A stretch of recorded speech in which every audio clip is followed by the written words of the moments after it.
복된 이 시간에 사순절 정신 회개, 그런 제목으로 잠시 말씀을 전해드리도록 하겠습니다. 지금 저와 여러분들은 그리스도의 순환, 누구를 위한? 나를 위한 주님의 순환을 기념하는 사순절 기간을 지금 보내고 있습니다.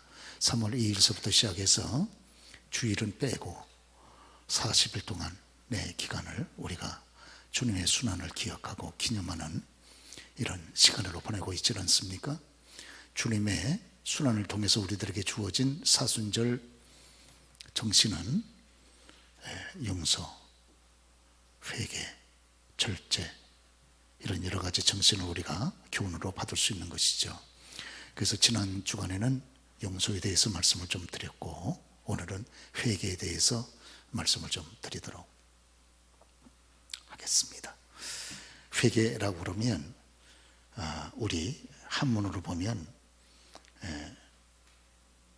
이 돌이킬 회자 그리고 고칠 개자 이렇게 되는 것이죠. 그래서 이 잘못을 뉘우치고 그리고 고친다, 그런 말이 있습니다. 그런데 히브리어 원문에 또 이 성경 원문에 보면 이 회개라는 말은 애통한다, 그리고 돌아온다, 그리고 또 방향을 바꾼다, 지금 가던 방향을 완전히 턴해버리는 거죠. 바꿔버리게 되는 거죠. 지금 그대로 계속 진행하면 우리가 크게 낭패를 볼 텐데 방향을 바꾸어서 돌이켰기 때문에 살게 된 것이죠. 우리가 성경에 보면 이 회개 사건이 많이 나오질 않습니까? 중요한 사건들이 있는데, 특별히 주님의 비유의 말씀을 통해서도 많이 나오고 또 실제 사건을 통해서도 많이 나오고 그렇습니다. 탕자의 회개 사건은 유명하지 않습니까? 그리고 또 누가복음 18장에 보면 세리 회개된 것도 나오고, 19장에는 또 삭개오의 회개도 나오고 그렇죠. 또 22장에 보면 한편 강도의 회개도 나오고 그렇습니다. 우리가 베드로의 회개는 유명하지 않습니까? 베드로가 예수님을 저주하기까지 했지만 심히 통곡하고 회개함으로 인하여 다시 회복이 된 거죠. 다윗의 또 회개는 어떻습니까? 다윗은 정말 고의적으로 생명을 살인했기 때문에 죽을 수밖에 없는 죄인이었지만, 그러나 그는 하나님의 심히 통곡하고 회개함으로 하나님의 긍휼과 회복을 얻은 대표적인 사람이 된 것이죠. 오늘 우리가 본문의 말씀, 읽은 말씀 보면 혹 어떤 사람이 예수님에게 그런 말씀을 당시에 전했습니다. 북쪽에 있는 갈릴리에 어떤 분들이 하나님 앞에 제사를 드리려고 예루살렘 성전에 왔을 때, 그때 이 북쪽의 갈릴리 사람들을 극히 미워하던 당시 로마 총독 빌라도가 이 갈릴리 사람들을 죽였다는 거예요. 그래가지고 그 갈릴리 사람들을 죽여서 그들의 피를 그들의 제물에 섞어가지고 했다, 이런 충격적인 보도가 있었습니다. 북쪽에 있는 이 갈릴리 사람, 그 당시에는 남쪽의 유대 분들보다도 북쪽에 있는 갈릴리 분들은 굉장히 그 반항적인 기질이 많았죠. 그래서 그 당시에 지배하고 있었던 로마의 통치 세력에 대해서 굉장히 반항하지 않았습니까? 그러니까 총독이었던 빌라도가 북쪽에 있는 이 갈릴리 사람들은 아주 미워한 거죠. 그래서 갈릴리 사람들이 제사 드리러 제물 가지고 왔을 때 그들을 죽여버린 거죠. 이 사건 당시에 굉장히 충격적인 사건이었는데, 어떤 분들이 예수님한테 그 얘기를 합니다. 그러니까 예수님께서 이렇게 성전에서 빌라도한테 죽임을 당한 이 사람들이 다른 갈릴리 사람들보다 죄가 더 많은 줄로 아느냐? 그렇지 않다. 너희들도 만약에 회개하지 아니하면 이들처럼 망하리라, 그런 얘기를 하셨어요. 그러면서 예수님께서 또 말씀하시기를, 당시 예루살렘에 실로암 연못이 있는데 실로암 연못 옆에 높은 망대가 있지 않았느냐. 근데 망대가 무너진 바람에 망대 밑에 있던 사람 18명이 망대에 무너지는 거기에 깔려서 죽임을 당한 거예요. 예수님께서 그 충격적인 예루살렘 사람이라면 누구나 다 알고 있는 그 사건을 얘기하면서 여기 실로암 망대가 무너져 그 밑에 깔려 죽은 18명의 사람이 다른 예루살렘 사람보다 이스라엘 사람보다 죄가 더 많이 있는 줄 아느냐? 그렇지 않다. 너희도 만약에 회개하지 않으면 이와 같이 망하리라. 이런 말씀을 주님께서 제자들과 주님의 말씀을 듣는 주변 분들에게 하시는 장면을 우리가 볼 수가 있습니다. 오늘 여러분, 그러면서 우리 예수님께서 여기 회개에 대한 말씀과 연결해서 비유 말씀을 계속 연이어서 주님이 하셨어요. 그것은 어떤 부자에게, 어떤 분에게 포도원이 하나 있는데 자기 포도원에 무화과나무 한 그루를 심었다는 거예요. 근데 3년에 걸쳐서 이 포도원 주인이 과원지한테 와서 그 심었던 무화과나무에게서 열매를 구했다는 겁니다. 근데 3년 동안 이 무화과나무가 열매를 내지를 못했다는 거예요. 그럴 때 포도원 주인이 분노하면서 어찌 이 무화과나무 때문에 열매도 맺지 못하는 무화과나무 때문에 땅만 허비하느냐, 그 나무를 찍어버리라, 이렇게 명을 합니다. 그럴 때 가수원지기가 주인한테 간청을 해서 1년만 더 시간 여유를 주십시오. 그러면 열매를 맺지 못하는 이 무화과나무 주변을 내가 깊이 파고, 그리고 거기에다가 좋은 거름을 주어서 열매를 맺도록 성심을 다하겠습니다. 그리고 1년 후에 다시 오셔서 열매가 이 무화과나무가 맺지 못하면 그때 이 무화과나무를 찍어버리소서. 그런 얘기를 지금 여기 주께서 비유의 말씀을 하고 있습니다. 이런 여러 가지 말씀들을 통해서 오늘 저와 여러분이 주시는 회개에 대한 주님의 교훈이 있습니다. 몇 가지 생각해 보기를 원합니다. 무엇보다 먼저 죄성을 지니고 살아가는 저와 여러분, 오늘의 현실 삶 속에는 충격적인 이런 사건과 재앙이 있다 하는 것을 먼저 우리가 알 수가 있습니다. 주님 당시에도 충격적인 재앙들이 많이 있었어요. 빌라도가 갈릴리 사람들을 죽여서 그들의 피를 제물에 섞은 일도 충격적인 사건이고, 또 실로암 왕대가 갑자기 무너지는 바람에 그 밑에 있던 사람 깔려서 18명 죽은 것도 충격적인 사건인 것처럼 오늘날 죄성을 가지고 있는 이 시대에도 우리 주변에는 충격적인 사건들이 많이 있다고 하는 거예요. 사람들은 이런 충격적인 사건을 만나면 놀랍니다. 충격을 받고요. 그리고 그 사고에 대한 원인을 조사를 하게 되는 것 아니겠어요? 지난번에 광주에 있는 화양 아이파크 아파트 붕괴 사고 여러분 아시지 않습니까? 3년 전서부터 아파트가 여러 가지 문제가 있으니까 계속 건의를 했습니다. 담당 그 관청에. 그런데 그 건의가 받아들여지지를 않았어요. 그리고 우리가 조사 결과가 최근에 발표된 걸 보니까 이게 부실 시공이고 또 관리 소홀이고, 관리가 부실했다 그 말이죠.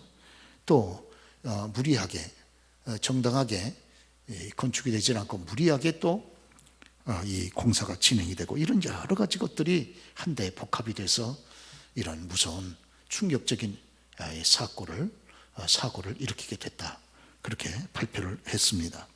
결국 법을 떠난 이 모든 일들, 불법이 큰 충격적인 재앙을 일으키게 됐다 하는 것을 이렇게 발표를 한 것을 읽어봤습니다. 오늘요, 본문의 말씀도 보면 이게 총독 빌라도가 이 갈릴리 사람들을 죽여서 이 그들의 피를 제물에다 섞지 않았습니까? 그러죠? 그런데 이 사건을 주님이 말씀하면서 들으면서 그 죄에 대한 문제를 주님이 이렇게 말씀을 하세요. 또 실로암에 있는 그 큰 높은 타워가 무너지기 때문에 18명 죽은 사건을 주님이 거론하시면서 죄 문제를 주께서 아울러 함께 말씀을 하는 것을 우리가 읽어볼 수 있습니다. 그러죠? 이 모든 현실적인 이런 사건이나 이 사고가 죄의 결과는 아닙니다. 그러죠? 모든 사건이나 사고가 죄의 결과로 드러난 건 아니에요. 그러나 확실히 죄가 어떤 재앙이나 사고의 원인이 될 수 있다는 것은 맞는 말입니다. 그래서 우리 주님께서도 오늘 이렇게 말씀하고 있는 거 아닙니까? 빌라도가 사람 죽이는 이것도 죄의 결과라는 거예요. 또 실로암 망대가 무너진 것도 죄의 결과라고 하는 거예요. 그러죠. 오늘날 이 사건과 사고를 통해서도 충격을 우리가 받습니다만은 더 충격적인 것은 무엇입니까? 그것은 우리가 현대를 살아가는 우리의 마음이 죄에 대해서 너무 무디어 있다고 하는 거예요. 너무 죄에 대해서 무디어 있다고 하는 것이 이게 충격적인 것이라는 겁니다. 이런 사고를 봐도 또 죄의 결과인 여러 가지 일들을 봐도 별로 그렇게 우리가 깊이 충격을 받거나 마음의 변화를 느끼지를 못한다는 거예요. 너무 죄에 대해서 무디어 있다고 하는 겁니다. 그렇죠? 이것이 참으로 문제가 된다 이렇게 하는 것이, 죄를 죄로 생각하지 못하는 것이 오늘 살아가는 저와 여러분들에게 더 충격적인 일이 된다 하는 것입니다. 오늘 그렇습니다. 그러면서 우리 주님께서 이 재앙의 원인이 바로 죄다 하는 것은 이렇게 우리 주님 말씀하지 않습니까? 그러면서 절실하게 이 회개에 대한 말씀을 합니다. 만일 너희도 회개하지 아니하면 이들처럼 망하리라. 갈릴 사람들이 죽임당한 것처럼 이런 생각밖의 재앙이 닥치고, 그리고 실로암 망대가 무너져서 그 밑에 18사람이 갑자기 죽임을 당한 것처럼 이런 무서운 급작스러운 재앙을 우리도 호련히 당할 수 있다. 주께서 이렇게 말씀을 하시면서 그러면서 회개해야 된다고 거듭 이렇게 강조를 하고 있는 것입니다. 우리 주님께서는 지금 이런 말씀을 하실 때 이런 말씀하시는 요지가 망한다고 하는데 초점이 있질 아니하고 회개하여 살아야 된다고 하는데 주님은 초점을 맞춰놓고 지금 말씀을 하고 있습니다. 그러죠. 그래서 우리가 에스겔서 같은 데도 18장 23절의 말씀을 보면 나 주 여호와가 말하노라 내가 어찌 악인의 죽는 것을 조금인들 기뻐하랴. 그가 돌이켜 그 길에서 떠나서 사는 것을 어찌 기뻐하지 아니하겠느냐. 주님이 이렇게 말씀을 하셨습니다. 당시에 이런 그런 재앙적인 사건, 또 그 배후에 숨어있는 죄, 그리고 회개, 이것을 말씀하면서 우리 예수님께서 저와 여러분들에게 강조하기를 원하는 것은 어떻게 하든지 죄에서 떠나 회개하여 우리가 살기를 원하는 주님의 뜨거운 열망, 뜨거운 중심을 이 말씀을 통해서 들을 수 있게 되는 줄로 그렇게 믿습니다. 그래서 오늘 에스겔서에도 악인이라 할지라도 돌이켜서 살기를 원하신다고 하는 거예요. 누가복음 15장 7절에 봐도 잃어버린 한 양이 여러분 다시 되찾는 장면을 주께서 말씀하면서 죄인 하나가 회개하면 하늘에서는 회개할 것 없는 의인 99사람을 바라보면서 하나님이 기뻐하는 것보다 죄인 하나가 회개하고 돌아오는 걸 더 기뻐한다고 그렇게 말씀을 하지 않습니까? 그렇습니다. 오늘 회개하지 않을 때 이 악이 쌓여지고 그 악으로 인해서 회개하지 않을 때 갑작스럽고 호련한 재앙을 만날 수 있다. 이걸 주님께서 경고하시는 것이 아니겠어요? 오늘 여기 갈릴리 사람들이 예루살렘 성전에 지금 제사드리러 제물 끌고 왔다가 갑자기 죽임을 당할 때 그날 자기들이 죽임을 당하리라고 하는 걸 예상이나 했겠습니까? 갑자기 정말 말 그대로 호련히 갑자기 죽임을 당하게 된 거죠. 실로암 망대 밑에 있었던 18사람이 바로 그날 아침밥 먹고 나올 때 자기들 위에서 망대가 무너져서 자기 그 밑에 깔려서 죽으리라고 하는 걸 꿈인들 생각을 했겠습니까? 그런 거로 이게 호련히 이런 재앙이 닥칠 수 있다는 거예요. 누구에게? 여러분, 회개하지 않는 그런 어두운 심령에게 이런 일이 닥칠 수가 있다고 그렇게 주께서 말씀하는 것이 아니겠습니까? 여러분들이 1995년도 삼풍백화점 그 붕괴 사고에 대한 것을 오래된 사건이죠. 그건 벌써 30년이 다 된 사건이죠. 기억을 하고 계실 것입니다. 저희 교회에서도 이 삼풍백화점이 무너지는 바로 그 시각에 바로 직전에 장을 보고 나오셔가지고 살아나신 분이 계세요.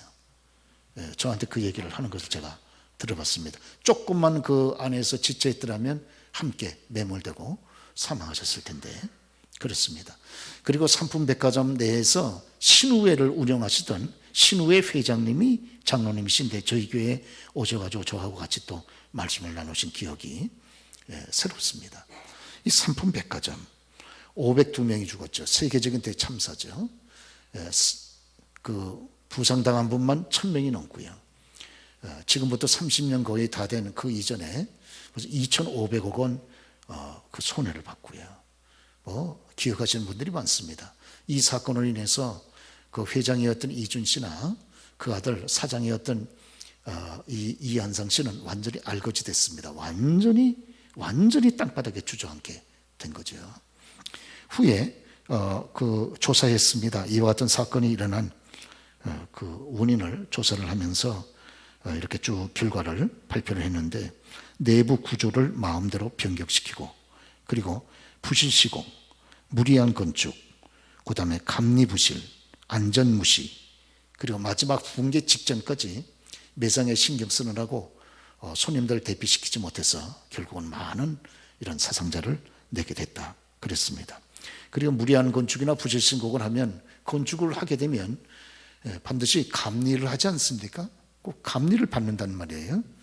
근데 이 건물은 감리도 그냥 적당히 하게 된 거예요. 왜? 다 뇌물 먹여가지고 이렇게 해서 적당히 하고 이래가지고 모든 게 다 처음부터 마지막까지 다 불법입니다. 불법 위에 세우게 되니까 결국 무서운 대참사 재앙이 일어나게 된 것이죠. 저와 여러분들도 하나님 앞에 정법으로 살아야 하나님께서 우리의 길을 열어 범사에 여러분 우리의 길을 밝혀주시고 은혜를 주시고 복을 주시는 거지. 만약에 불법으로 살게 되면 그리고 그거를 회개하지 않고 불법이 쌓여가게 되면 결국 어느 시점에 여러분 생각밖의 호련히 하나님의 징계에 이런 심판이나 어려움이 우리 가운데 다가올 수도 있다. 그렇게 주께서 말씀하는 것 아닙니까? 그래서 너희가 회개하고 살기를 원한다고 주님께서 거듭해서 우리들에게 말씀을 하고 있는 것이 아니겠어요? 특별히 전도서 9장 12절 말씀 보면 이런 말씀이 있습니다. 같이 한번 읽어보실까요? 분명히 시기도 알지 못하나니 물고기들이 재난의 그물에 걸리고 새들이 올무에 걸린 같이 인생들도 재앙의 날이 그들에게 호련히 임하면 거기에 걸리느니라. 물고기들이 재난의 그물에 걸린다는 거예요. 그리고 새들이 올무에 걸린 같이 인생도 호련히 재앙의 그물에 걸릴 수 있다는 거예요. 자기가 그날 생각도 못했거든요. 그런데 탁 걸려버리고 마는 거예요. 그리고 큰 피해와 아픔을 겪게 되는 것이죠. 그렇기 때문에 거룩하신 하나님께서 살아계셔 저와 여러분들의 일거수일투족을 보고 계실진데 우리가 믿음으로 산다 하면서도 바로 살지 못한 허물이 있습니다. 성령께서 우리 마음에 감동해 주시고 우리의 양심이 우리를 지적할 때 겸손히 하나님 앞에 내어놓고 회개하여 돌이키고 하나님의 국률과 은혜를 여러분 사모하는 것이 저와 여러분들에게 있어 생명의 지름길이 되는 살게 되는 은혜의 길이라고 하는 것을 다시 한번 생각할 절대적인 필요가 있습니다. 우리 한번 30년 전에 우리 삼풍백화점 붕괴 현장 그때 상황을 한번 좀 잠깐 먼저 보시고 말씀 전해드리도록 하겠습니다. 백화점이 붕괴된 지 정확히 7분 만에 그 참사 현장을 촬영한 8mm 비디오 테이프가 오늘 공개됐습니다. 서울 서초 소방서 측이 촬영한 이 화면에는 백화점을 탈출하던 사람들의 비명과 살려달라는 절규로 가득 차 있습니다. 윤영철 기자가 보도합니다.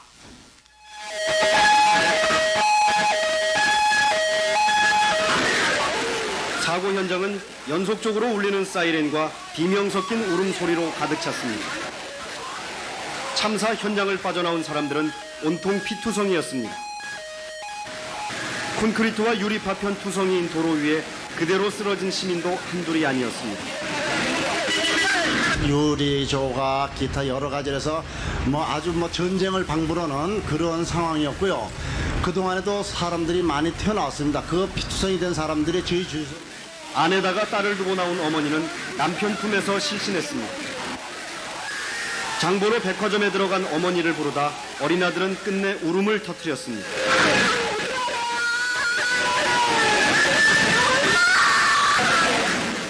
무너진 벽체 틈새에선 옷가지를 흔들며 애타게 구조를 기다렸습니다.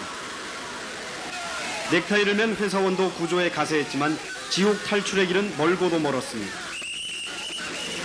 참혹한 붕괴 사고는 6월 29일 오후 5시 40분, 그러니까 사고 17분 전부터 여기저기서 나타나고 있었습니다.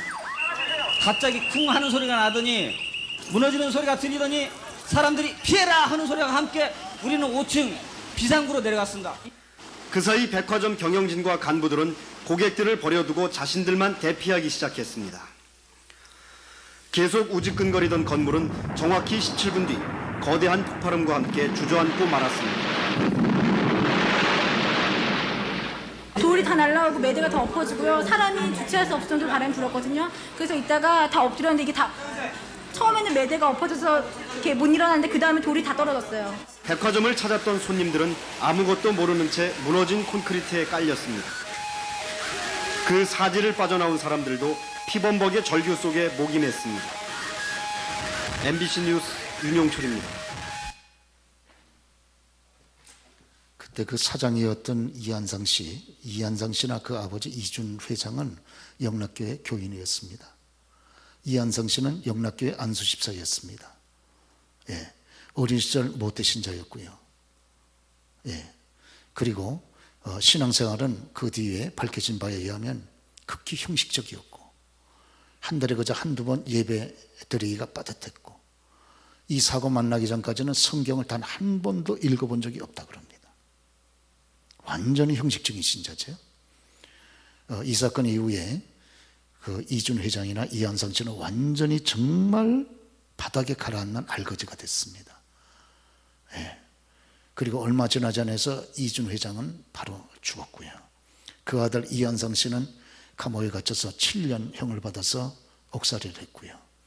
옥살이 하는 동안에 비로소 거기서 옥속에서 희미한 등불 밑에서 성경을 눈앞에다 갖다 놓고 비로소 성경을 거기서 읽어보기 시작했다 그럽니다. 그리고 그 속에서 처참한 죽음의 그런 인명들을 생각하면서 하나님께 기도했고 그리고 참회의 기도 속에 은혜를 받았고 그래서 그렇게 죽어간 분들의 핏값을 자기가 회복시키는 길은 복음을 증가하는 길밖에 없다 생각을 해서 여기 이한상 씨는 그 이후에 추록한 이후에 자비량으로 몽골에 선교사로 나갔습니다. 그래서 지금도 선교사로 활동을 하고 있습니다. 502명 죽여놓고 그러죠. 여러분 불법은요 결국은 무너집니다. 예, 하나님의 법을 떠나고 양심의 법을 떠나서 뭉개버리면 반드시 참혹한 재앙이 이렇게 결국은 다가오게 된다는 것을 우리가 보여주지를 않습니까? 그렇죠? 오늘 그렇기 때문에 우리 주님께서 여러분 이렇게 회개하라고 거듭해서 두 번씩이나 한 번만 말씀하셔도 될 텐데 이렇게 힘주어서 우리들에게 말씀하고 있는 줄로 믿습니다. 주님이 이 땅에 오신 이유가 어디 있습니까? 그것은 저와 여러분의 죄를 용서하기 위해서 오신 것 아닙니까? 그러죠? 그렇기 때문에 우리 주님은 우리가 중심으로 하나님 앞에 회개하기를 바라고 회개하는 자기 백성에게 여러분 사유함을 주셔서 이 땅 위에 다시 한번 생명을 가지고 우리가 하나님 앞에 믿음으로 걸어가도록 우리를 인도해 주시는 줄로 그렇게 믿습니다. 이 사건을 통해서 또 하나 놀랍게 그 생겨난 일 가운데 하나는 세계 최초로 효도 대학원 대학교가 설립이 됐어요. 총장인 우리 최성규 목사님이 이 사건을 얼마나 충격적으로 봤겠습니까? 그 당시에. 근데 가만히 보니까 마지막에 구출된 청년 세 사람이 있는데 이 세 사람은 다 믿는 신자는 아닌데 특징이 있었다는 거예요. 그렇게 보름 이상의 그 건물더미 속에서 깔려가지고도 마지막 생명을 유지했던 사람 셋인데 이 사람들의 특징은 다 효자, 효녀였다는 겁니다. 마지막 부모님을 끝까지 섬겨보려고 하는 그런 효성, 그 효성이 이 청년들의 그 삶을 마지막 잔해더미 속에서 목숨을 내던져버리지 않고 마지막까지 살아갈 수 있는 결정적인 원동력이 됐다고 하는 겁니다. 그래서 최성규 목사님이 이 사건 이후로 성경을 다시 읽기 시작했고 우리 한국교회가 잃어버린 것이 하나 있다 하는 것을 깊이 깨닫고 그때서부터 한국교회가 살아나려면 효도를 되찾아야 된다. 그래서 성산 효도 대학원 대학교를 설립을 하고 지금 벌써 이제 30년째 돼갑니다. 그러죠. 세계에서 유일한 효도를 주재한 대학원이 한국계 이 사건을 통해서 설립이 되게 된 것이죠. 우리가 에베소서 5장 보면 너희 부모를 공경하라. 그리하면 너희가 이 땅에 잘 되고 너희 생명이 길리라 하신 말씀이 이 사건을 통해서도 그대로 입증이 되어졌다 하는 것입니다. 오늘 우리 주님께서는 회개치 않으면 멸망하게 된다고 하는 이 경고의 말씀 하신 이후에 비유 하나를 주시는데 오늘 그 비유의 말씀이 바로 말씀을 드린 어느 분이 자기의 포도원에다가 무화과나무 하나를 심었다. 그리고 3년 동안 걸쳐서 찾아와서 열매를 구했다. 그러나 이 무화과나무가 열매를 내놓질 못했다. 그럴 때 찍어버리라고 분노 가운데 과수원지기에게 얘기할 때 과수원지기가 마지막 1년만 더 기회를 달라고 간청함으로 이 포도원 주인이 1년의 여유 시간을 주었다고 하는 얘기를 주님이 하시지를 않습니까? 여러분 여기 포도원 주인은 누구를 상징하는 것 같습니까? 그건 하나님을 상징하는 거죠. 여기 무화과나무는 누구를 상징하는 것 같습니까? 그거는 성도된 저와 여러분을 상징하는 겁니다. 여기 가수원지기는 누굽니까? 예수님이죠. 오늘요, 이 말씀이 우리에게 주는 교훈이 무엇입니까? 그것은 회개하는 것은 기회가 있다는 거예요. 그리고 여러분, 저와 여러분의 회개에 대하여 우리 하나님은 한계를 가지고 있다 하는 것을 우리에게 보여줍니다. 하나님은 끝까지 참습니다. 그러나 언제까지 참는 것은 아니라는 거예요. 저와 여러분의 회개에도 기회가 있고 회개에도 한계가 있다고 하는 것을 우리들에게 말씀을 하고 있습니다. 이 1년이 무화과나무에게 주어진 1년이 무화과나무의 생사를 결정하는 결정적인 계기가 된다고 하는 것입니다. 그러시죠? 오늘 사랑하는 교우 여러분, 만약에 저와 여러분의 심령이 열매를 맺지 못하는 그런 심령이라면, 나무와 같다면 우리는 우리의 심령을 기경해서 다시 한번 돌이킬 필요가 있다고 하는 것입니다. 오늘 호세아서 10장 12절 말씀을 보니까 우리가 같이 한번 읽어보시죠. 시작. 너희가 자기를 위하여 공의를 심고 인애를 거두라. 너희 묵은 땅을 기경하라. 지금이 곧 여호와를 찾을 때니 마침내 여호와께서 오사 너희에게 내리시리라. 너희 묵은 땅을 기경하라는 거예요. 여러분 묵은 땅 아시죠? 땅이 오래 묵어버렸어요. 그래 아무것도 할 수 없어. 오래 묵어버리니까 딱딱해가지고요. 거기다 뭘 심을 수 있습니까? 그러니까 여기에다가 뭘 심으려고 그러면 기경을 해야 됩니다. 기경하라는 말의 원문은 깨트리라 그 말입니다. 깨트리라. 땅이 차돌처럼 굳어져 있으니 이걸 깨버리라는 거예요. 그래가지고 다이랑 부수어서 부드럽게 만들어야 거기다가 뭘 심고 물을 줘서 열매를 거두게 하는 것이 아니겠냐 하는 겁니다. 오늘 만약에 저와 여러분의 삶도 여러분 이와 같이 그 묵은 땅처럼 굳어져 가지고 열매를 맺지 못하는 그런 심령이 되어졌다 그러면 우리 심령 기경하셔야 됩니다. 그래서 이거를 깨트려 버려 가지고 부드럽게 만들고 그래서 이 속에다 다시 한번 씨를 심고 말씀의 씨를 심고 은혜의 생수를 여기다 부어서 우리가 열매를 맺듯이 그리스도의 성품의 열매를 맺고 하나님이 기뻐하시는 합당한 열매를 맺을 때 하나님께서 저와 여러분들에게 은혜를 베풀어 주시지를 않겠습니까? 믿기를 축원합니다. 그러죠? 오늘 그렇다 그러면 기경하는 방법은 어떤 방법입니까? 기경하는 방법. 그러죠? 여기 주께서 말씀을 했어요. 너희 묵은 땅을 기경하라. 그리고 지금이 곧 여호와를 찾을 때니 그랬습니다. 지금이 곧 여호와를 찾을 때니. 기경하는 방법은 여호와를 찾는 것이 기경하는 방법이라는 거예요. 여호와를 찾으라. 그것이 곧 기경하는 방법이다. 너의 묵은 땅을 깨트려서 다시 한번 살리는 방법이다. 그것은 누구를 찾을 때? 여호와를 찾을 때. 여러분 여호와를 어떻게 찾습니까? 우리의 묵은 땅을 어떻게 깨버립니까? 회개함으로 깨트리고 기도함으로 깨트리고 그러죠. 깨뜨려버리는데 거기에다가 또 걸음을 줘야 되지 않겠습니까? 그러죠. 은혜의 걸음을 주고 성령의 걸음을 주고 걸음을 줘서 우리의 심령을 살려놔야지요. 그러죠? 오늘 그래서 오늘 저와 여러분 여호와를 찾아야 됩니다. 할렐루야. 여호와를 찾는 방법이 무엇입니까? 기도로 찾는 거죠. 기도로. 목사님 기도가 안 되는데요. 기도가 안 되셔도요, 기도의 자리라도 찾으셔야 됩니다. 기도가 안 되면 안 될 수 있거든요. 그러면 기도의 자리라도 찾으셔야 돼요. 기도의 자리를 찾으면 그때 하나님께서 여러분의 심령을 읽으시고 우리 가운데 여러분 국률의 마음을 베푸시고 회개의 영을 부어주셔서 우리 심령을 다시 살려놓으실 줄로 믿습니다. 그러면 하나님과의 관계가 다시 회복이 되면 하나님과의 관계에서 우리의 여러분 회개할 걸 회개하고 돌이켜서 하나님과 바른 관계를 정립을 하게 되면 하나님이 저와 여러분의 육신의 삶도 다시 회복을 시키셔서 생명을 주시지 않겠느냐 하는 것이에요. 믿기를 바랍니다. 그 미국의 김충근 그 장로님, 김충근 박사님에 대한 얘기를 여러분들이 들으신 기억이 있으실 겁니다. 김충근 박사님은 지금은 자마운동, 예수의 그런 위대한 영을 모든 미국의 그런 잠자는 영혼들에게 깨우치는 위대한 운동을 하는 그런 장로님이죠. 벌써 오래되셨습니다.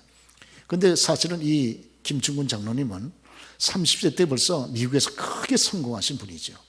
캘리포니아에 있는 페퍼다인 대학, 거기에 최고의 그 교수상을 받은 아주 그 장래가 정말 촉망이 되는 미국사를 전공을 해서 한국 사람으로서 가장 뛰어난 그런 교수였습니다. 그리고 30대에 벌써 한인교회 장로님으로 이렇게 여러분 섬기고 있었던 학교에서나 교회에서나 존경과 사랑을 한 몸에 받았던 이런 분이었습니다. 그런데 이분이 간경화에 걸리셨어요. 그래가지고 간이 막 돌덩이처럼 굳어져가지고 전혀 기능을 발휘하지 못하게 되니까 배가 막 남산처럼 불러오게 되질 않습니까? 여러 군데 병원에 가서 다 검진해봤는데 치료가 안 된다는 거예요. 사형수고 내렸습니다. 죽음을 앞에 두고 이분이 마지막 이 약을 써도 안 되고 저 병원에 가봐도 안 되나 그러니까 믿음이 있는 분이니까 자기 부인한테 얘기했습니다. 이제 마지막 살고 죽는 것은 하나님의 손에 달렸으니 나를 기도원에 좀 데려가 달라. 그래가지고요, 기도원에 데려다 줬습니다. 자기 부인이 차로 자기는 배가 이만큼 불러온 남편을 미국의 기도원에 여러분 깊은 산속 기도원에 데려서 놓아놨습니다. 그때 이 김중근 장로님이 내가 연락하기 전에 날 찾지 마라. 여기서 하나님 날 살려주시면 내가 연락할 것이고 만약에 하나님이 나를 데려가시면 30대 죽는 것이 애통한 마음은 있지만은 그러나 그 속에도 하나님의 뜻이 있는 줄 알고 나는 내 인생이 여기서 끝나겠다 하고 기도원에 들어가서 조그만 기도굴 하나 얻어가지고 거기서 생활을 하기 시작을 했어요. 이분이 무슨 기도가 되겠습니까? 단지 기도의 자리를 찾은 것밖에 없어요.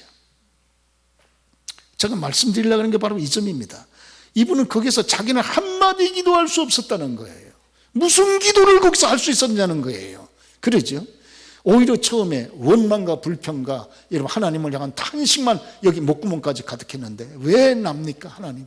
30세에 이제 고생해가지고 미국 최고의 대학에서 최고의 교수로 이제 명예를 누릴 때가 됐고 내가 이제 그만큼 열심히 해가지고 한인교회에서도 30대의 장로가 쉽지 않은 것인데 이게 장로까지 돼서 이제 뭔가 좀 해보려고 그러는데 30대에 여러분 이런 사람이니까 뭐 아이들도 요만하잖아요. 아들 둘이 있었는데 그러니까 하나님 왜 납니까? 하고 하나님의 원망 불평하면서 한마디 기도가 안 됐다는 거예요. 그런데요, 기도굴에서 배는 이만큼 해가지고 물병 하나 차고 있자 물 한 잔 마실 수 없는 기가 막힌 그런 사경에 헤맬 때 하나님께서 그의 중심을 읽으시고 그에게 회개의 영을 부어주신 거예요. 그 속에서.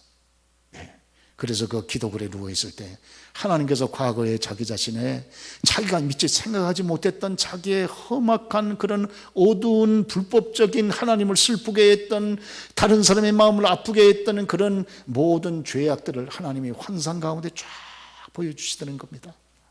거기서 그것을 보고 비로소 자기는 애통하고 회개하고 돌이키고 울고 부르짖고 기도하면서 하나님의 중심의 회개에 통곡의 눈물을 올렸는데 그 이후로 하나님께서 자기의 병을 치료해 주셨다는 거예요.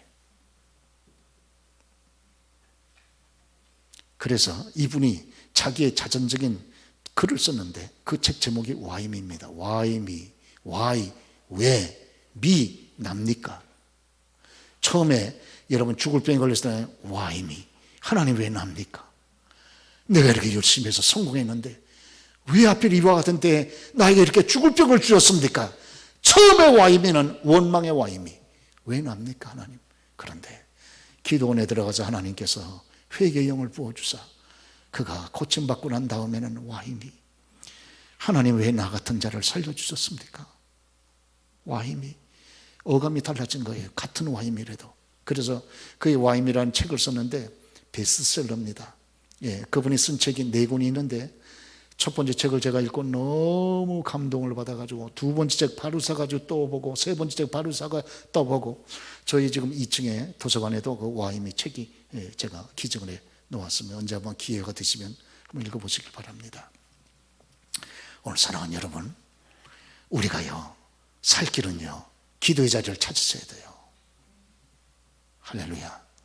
그러면 하나님이 저와 여러분의 말 한마디 못하는 우리의 닫힌 입술 그 배후에 숨어있는 우리의 마음에 여러분 중심을 읽으시고 우리들에게 기도의 영을 주시고 회개의 영을 부어주신다 하는 것이에요. 회개도요 회개한다고 해서 회개가 안 됩니다 여러분. 예, 주님 이제부터 회개합니다. 그런데 회개가 됩니까? 성령께서 우리 가운데 회개의 영을 주셔야 회개가 되는 것이지 회개의 영이 임하지 않는데 어떻게 회개가 됩니까? 그러니까 여러분 이런 답답하고 굳은 우리의 심령을 가지고 단지 기도의 자리를 찾는 것뿐이에요. 하나님, 제가 여기 와 있습니다. 저는 기도도 안 됩니다. 제 마음은 굳어져 있습니다. 답답합니다. 현실은 어둡습니다. 아버지, 단지 저를 불쌍히만 여겨주옵소서 하고 주님을 닫힌 입술을 가지고 앉아서 주님만 바라봐도 주께서 저와 여러분들을 자녀되는 우리들을 긍휼히 여겨주실 줄로 믿습니다. 그래서 여기 김충군 여기 장로님 이 박사님이 살아나신 거예요. 그래서 그 이후로 예수만이 우리의 유일한 소망이다.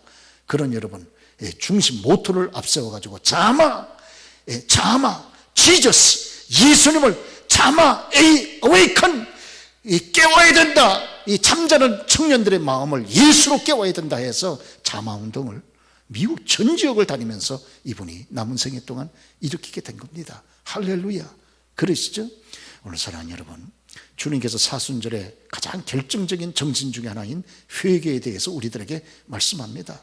오늘 여기 보시는 대로 불법하면 부정직하면 비양심적이면 반드시 그것이 쌓여지고 회개하지 않으면 여러분요 암덩어리 굳은 것처럼 결국은 내 생명을 갉아먹습니다. 그러죠? 그런 참사가 일어나기 전에 어려움이 일어나기 전에 살 길이 하나 있는데 주께서 오늘 말씀한 대로 회개하는 것이죠. 너희도 만약 회개하지 아니하면 이와 같이 망하리라. 제발 망하지 말고 제발 죽지 말고 너희들 회개하서 살아나라. 주님 간절한 그런 열망이 이 말씀 속에 담겨 있는 것이 아닙니까? 망하기를 원하시겠어요? 죽기를 원하시겠습니까? 저와 여러분들이 돌이켜 살기를 원하시는 것이 주의 뜻이지. 그러지 않겠습니까? 오늘 사순절의 위대한 정신인 이 회개, 이 회개를 가지고 여러분 또 오늘도 또 금번 한 주간도 우리 자신을 하나님 앞에 내놓고 살펴보면 얼마나 돌이킬 것이 많이 있겠습니까? 여러분 우리가 식사하고 나서도요 우리의 밥그릇이 선한 역할, 좋은 역할을 한 거 아닙니까? 그래도 또 씻어가지고 설거지 하잖아요. 우리가 믿음으로 살아왔다고 할지라도 하나님 앞에서 살펴보면 여러분 우리의 심령 속에 얼마나 하나님 앞에 닦아내고 씻어내야 될 회개의 조건들이 많이 있겠습니까? 건강검진 하실 때 만약에 여러분 거기에 종양이 발견되면요 바로 떼어내셔야 됩니다. 그러죠? 그것이 만약 그대로 유야무야 지나가게 되면 그것이 이제 선종이 되고 이것이 악성 종양으로 바꿔지게 되면 암이 돼서 우리 생명을 그만 여러분 재촉해 버리지 않겠습니까? 그렇습니다. 오늘 저와 여러분들의 심령에 또 우리의 삶 속에 허물이 있습니다. 의인이 어디 있습니까? 한 사람도 없다고 주께서 말씀하셨는데 우리의 허물과 연약함을 겸손히 주 앞에 내어놓고 기도의 자리를 찾고 하나님 앞에 우리의 심령을 열어놓고 주의 긍휼을 사모할 때에 하나님께서 저와 여러분들에게 회개의 영을 부어주시고 그러면 우리가 다시 생명을 얻고 성장하고 하나님의 복을 회복하는 위대한 이런 역사와 열매가 맺게 될 줄로 믿습니다. 이 은혜가 사순절을 지나는 저와 여러분들이 함께 하시기를 주의 이름으로 축원합니다.